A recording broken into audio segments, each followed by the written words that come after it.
Duel Review is brought to you by NexusDigitalComics.com.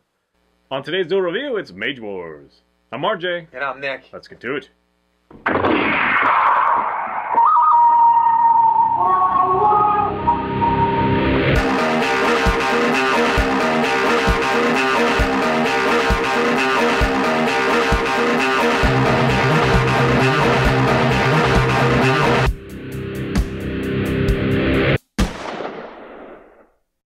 Hey guys, welcome to Wednesday the 6th of March. We are doing Mage Wars. That's right, Arcane Wonders 2012.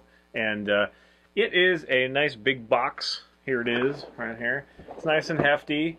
It is a little bit of a, a expenditure, but it's well worth it. I think that, the quality and the number is there, right. Quantity is there. So that is the box. Inside is this big-ass game board, which has these big major sections. So it's 3 by 4. And this is your playing field. Now, Mage Wars is really cool because you inhabit a mage.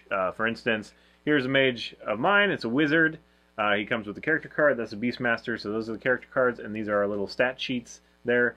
It tells us, how much health we have, how much armor we have, if we have armor, how much channeling, which is amount of mana that we gain each round. And then also the spell book cost, which all of them right now are 120. There is one major expansion that releases 2 more. I think it's a Force user, and I can't remember the other one. But anyway, that's kind of fun. Right. So there are 4 in this main deck. There's also a Priestess and the Warlock. They do not come with their own books. Right now we get... Well, actually they do. The Warlock does. Right, here's the Warlock book. Yeah, Warlock book, technically, it's metal and, red. And this is the Wizard, technically. It's, just kind of an older, leather kind of thing. Right. They are in these plastic binders, and your spell book consists of different cards. So, depending on the cost you can have, this one has 120 again, all of them right now have 120. You go through, and the cards have different costs, and so it allows you to build a spell book regardless of your, magical alliance. In most cases, some are hindered from doing that. But every spell that you use that is not one of your disciplines is twice as much, or possibly even 3 times as much. So you have to build a spell book depending on that. Now, these are all your spells. Once you build your spell book, this is what you have. There is no going beyond that, except for a few cards that allow you to kind of, borrow from what's already on the field. So maybe another, opponent you can steal from them or whatever. Right. But anyway, so that's the cool thing, is that you do feel like a mage. You're going through the spell book and saying, okay, what can I do next? And you're strategizing, and you will be building your books with a strategy in mind, or a strategy or 2 in mind. I had a lot of fun putting these together. I put both of them, the Beastmaster and the Wizard, together. The Wizard is definitely more on defense and like mana drain and all that stuff, and he is more on minions. The Beastmaster just sends out lots of minions, tries to overwhelm you. Now, mana, we brought that up a couple times, and of course you're probably all familiar with that. It's not very different here. Mana, you start off, we've got your little stat sheet, you start off with 10 mana, and then whatever your channeling is. The Wizard's channeling is 10, up here with the little glowing pink palm, and yours is 9. So every round will gain that much. Also, I'll gain 10 and he'll gain 9. So he has 1 less mana. And then I have special cards that drain his mana, stuff like that. So you're really trying to balance that out, because that is your currency. That's what you can use. Now, beyond that, this playing board, you start either in this corner or this corner. It's got these little gates here, and that's where the wizards start, wizard or warlock or whatever. Now, it is geared towards 2-player, but there is, you can play multiplayer, more than that, with the expansion especially. There is no limit to that, but it will get kind of crowded once you have more than 2 wizards. Anyway, so the wizards, you go there, and they both get a token, or get these 2 tokens. Your wizards get 2 main tokens. One of them is the black one with the M and the W, the Mage Wars logo. That one is a quick action, and then the other one is a full action, so quick cast is what it's called. Each time a mage uses a quick cast, the other one gets an opportunity to use it. So right away, it's like, do you want to use your quick cast? It's like, no. Okay, so do I want to use yours? And you can use that once per round, once per initiative round. You roll for initiative to begin with, and whoever has the initiative, it trades off. And you signify, obviously, that you've used your quick action or your full action by flipping it upside down, so that the Mage War logo is now upside down. Right, so this is always a quick cast, which is denoted by a little lightning bolt. You can't see it here, but like on this equipment card, there's a little lightning bolt here. And then next to that is a zone. So it's 0 to 2 away from the mage or whatever you can summon this. Right. And then the cost in the very corner. So this is cost 3 mana. So you take that out, you deduct your mana, and the quick cast, ba-boom, it's done. Now, minions and a lot of other spells are full cast, and that would take this one, the entire one. Or you could move twice and then flip it over, or you could move once and then quick cast as well. Right. So there is a little bit of option. Every minion that you send out will get its own full action there. So yeah, he's got his ethereal. I've got my Gorgon Archer, which is awesome. So once I summon her, she'll get this, but it'll be placed down at first because she comes in exhausted, and then next round we'll be able to use her. And there are various different types of characters. Some of them have regenerate, some of them are slow, some of them are fast. So instead of going over all the rules, we're just going to tell you how it feels. I love this game, I really do. I didn't think I would like it quite as much because coming at it from the idea of if you spend a lot of time with your spell book, it's going to be kind of unbalanced because newbies will never be able, you know what I mean? It's like one of those things that you build up, your card, your spell book inside and out, and you're able to just kind of rapid fire, get out of any situation, whatever. So it seems to be that there might be a little imbalance in there. But I have so much fun with this, I don't think that there's a problem with just trying to find a like level. Now, there's always the ability to come from behind. There's all these cool spells where you can pay for them and then put them down blindly, and then pay to activate them. Some of them require you to pay when a certain circumstance happens. Other ones you can just activate at any time. They can be helpful or hurtful, so you can help your own minions or you can hurt their minions. You can also steal enchantments or attachments or things like that with various different cards. So it's really about the cards that you pick. And what happens is during the round, you'll select 2 cards from your spell book. Those are your 2 cards. So whether you have a contingency plan or not, those are your 2 cards. That's all you get. So depending on initiative, for the round, and depending on initiative, you're either playing defensively or offensively. And if you don't have the initiative, then you're going to have to worry about what he might do, first, and then build in an essence drain or something like that. Like that's one of my favorite things to do is if I have a feeling like he's going to do a high cost mana, then I will try to drain him first so he can't put it out, and then he just wastes his turn kind of thing. So it's a lot of strategy, a lot of different tactics you can use. It is a lot of fun. Yeah. Let's go over the type of cards real quickly. We have, I think, what is there, five types of cards. So you have your equipment cards, which are equipped to, you can equip them to characters, but they're mostly used for mages.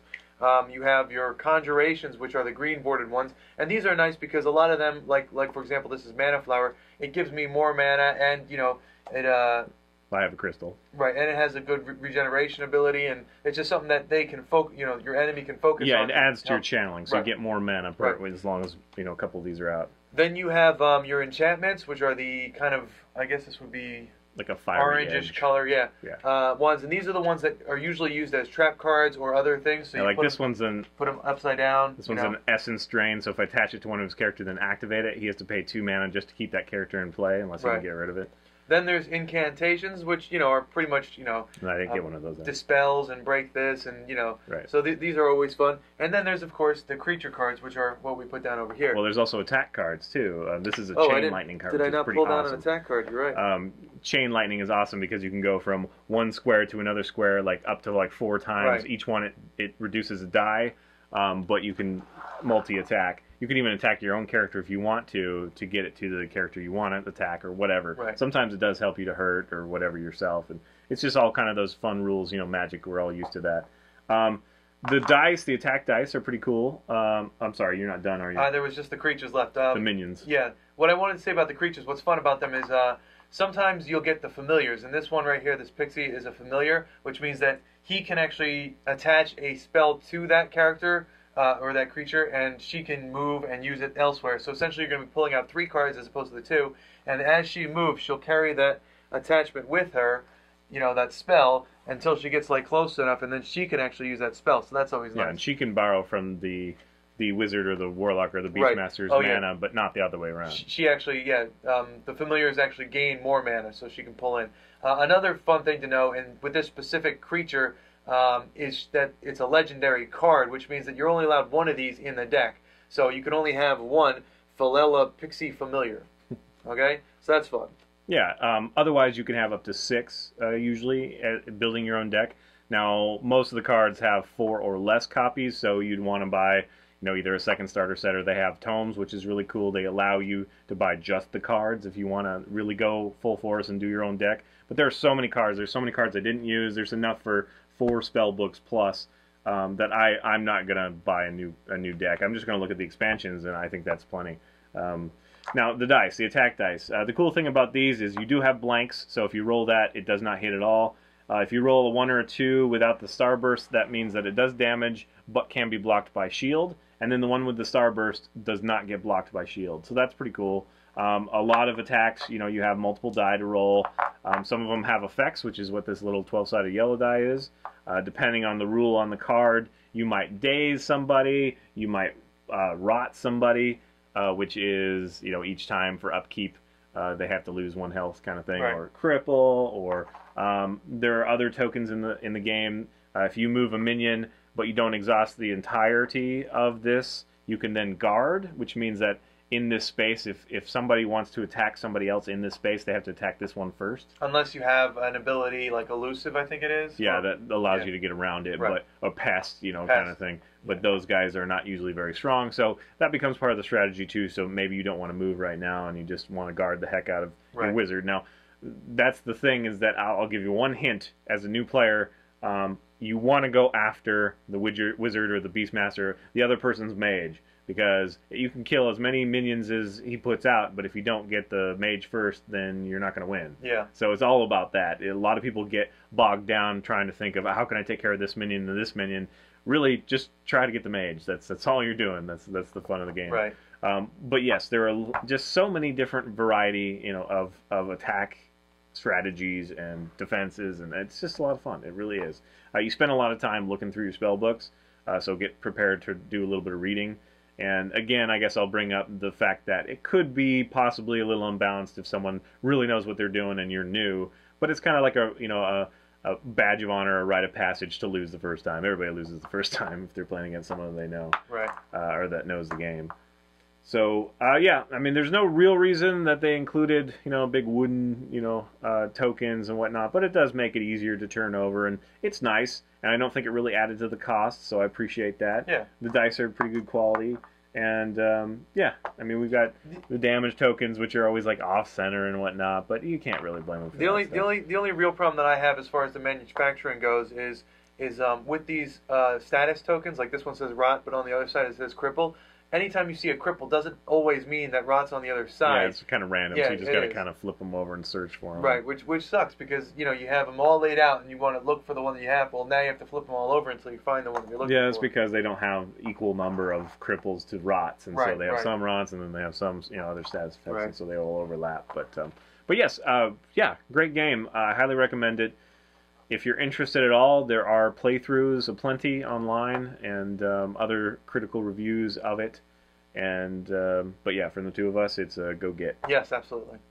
All right, guys, thanks for watching. Please subscribe to our YouTube channel and follow our great playlist. Game Lab's been a lot of fun. Yes, it has. And please leave comments. We love comments. And you can help support us by buying our wares at spiderwolf.com. That's right. T-shirts, a card game, art print, shirts, stories, and more. See you later.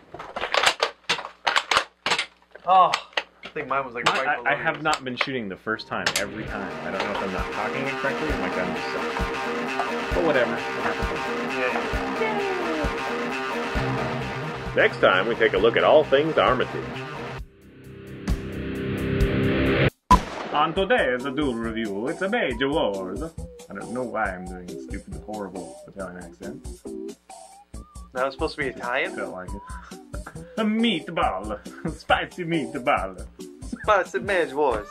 Yeah, okay, I see that now. I'm horrible at it. You should be a little bit better at it being from Jersey. I was, well, I mean, no, not necessarily. But yeah, I get it. That's the one spicy meatball. Yeah, that sounded a little weirdo. Yeah, can you remember how long it took us to play the first time? Yes. Yes? So how much was it? How long was it? It was about an hour and a half. Really? I think it was more than that. No. I think we took a lot of time to read these cards. I know. Which, you know, you have to. I don't think it took, you know, it was about an hour and a half. Okay. Well, of course, I had already played before, though. That's true. First time I played, it was probably 3 hours or something stupid. It takes a while, man. And my first strategy as the wizard was just to play defense and, like, suck the mana out of the other person. It worked great for the first, like, 3/4 of the game. And then all of a sudden, I found myself overwhelmed with, like, 6 minions, and I couldn't hold out. So it is a balance. No matter what wizard or mage you pick, it is a balance. All right, Gorgon. Where's your home? Did you go home? It's your home. Did you go for your home? Yeah, that's the only other problem is once all the cards are out, you have to put them all back. Yeah, and then this spell book's like, I'm not crazy about like this. It's just kind of bubbly and bad. I mean, it could be a lot worse. So Yeah. they're pretty sturdy, but I'm just not. You know, it's like for that kind of price, you could have done a cardboard. I don't know. It is cardboard. I'm just saying. I know. It's kind of. I don't know. I mean, look at all the like the reptile skin to it that is not supposed to be there. I'm fine with it. Yeah. Bubbly plastic.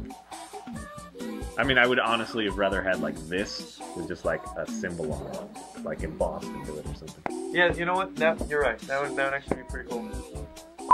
Steve Martin and that broad.